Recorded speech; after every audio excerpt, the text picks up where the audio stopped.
Hello everyone, my name is Stanley St. Rose, and today we're going to be talking about Poem About My Rights by June Jordan. Now, before I go into summary analysis of this work, please remember to leave a like, subscribe, and or comment so that the channel can continue to grow. Alright, Poem About My Rights by June Jordan. Very interesting poem here. A lot of things are happening within this poem. It's a lot. It's a lot of things that she covers here. She's talking about rape. She's talking about color. She's talking about taking back her rights. She's talking about geopolitical situations. This poem really takes you everywhere. It's a woman's perspective on the world, culture, um, women's plight. Now, within this poem, you do get insight into a black woman's view, a woman's view, and also her sex. For women, I think society all over the world is always complicated because as soon as you're born, your body is not yours. It truly is not yours when you're a woman. Depending on where you're born, um, yeah, everything is kind of governed. Society tells you how to dress, how to walk, how to talk. You want to be ladylike. Um, depending on your religion, there are things to wear and things not to wear. If you're being too sexual, if you're not being sexual enough. Messages from men, messages from movies.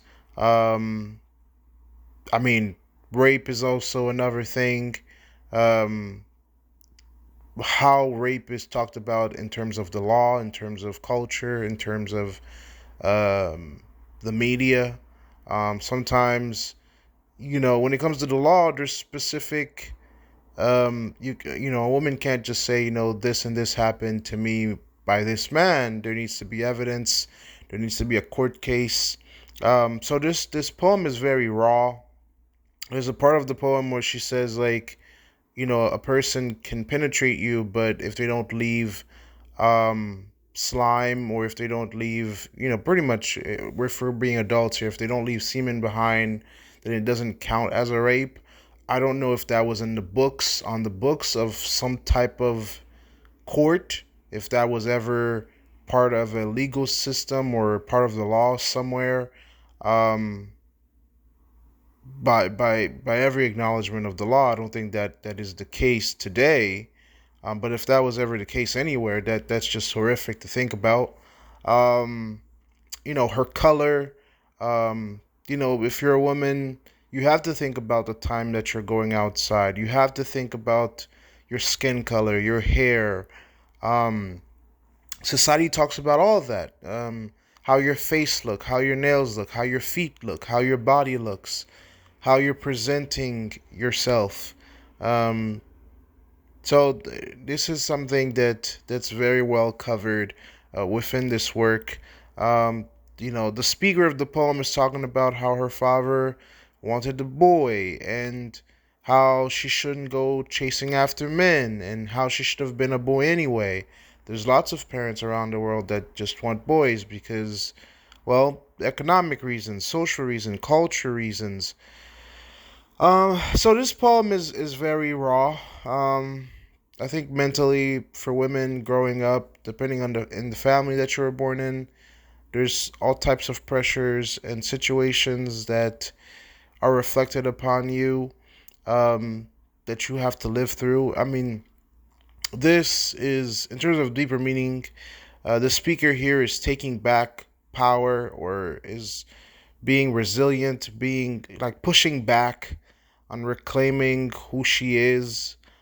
So you do get a bit of identity here, a bit of resistance here, a bit of advocating for yourself and standing up for yourself. I mean, the poem itself is a person advocating for herself in terms of, I am human, I have ideas, I have rights, I have beliefs. I'm not just a product or this thing that everybody gets to control. And in society, especially for young women, there is a lot of power that is held over you from family members, from your culture, from your religion. Um, So, I mean, it's a lot to unpack.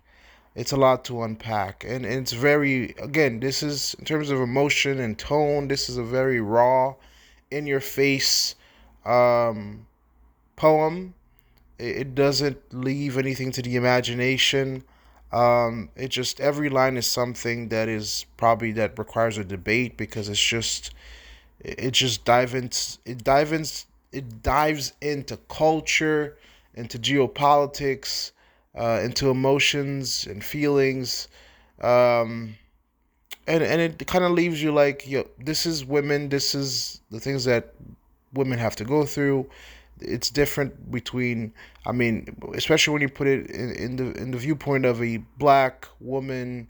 Um, you have to face racism. You have to deal with the fact that you are a woman in different societies around the world, because different women have different experiences in different countries, and also the oppression, the reality of living in the time period that this poem was written in.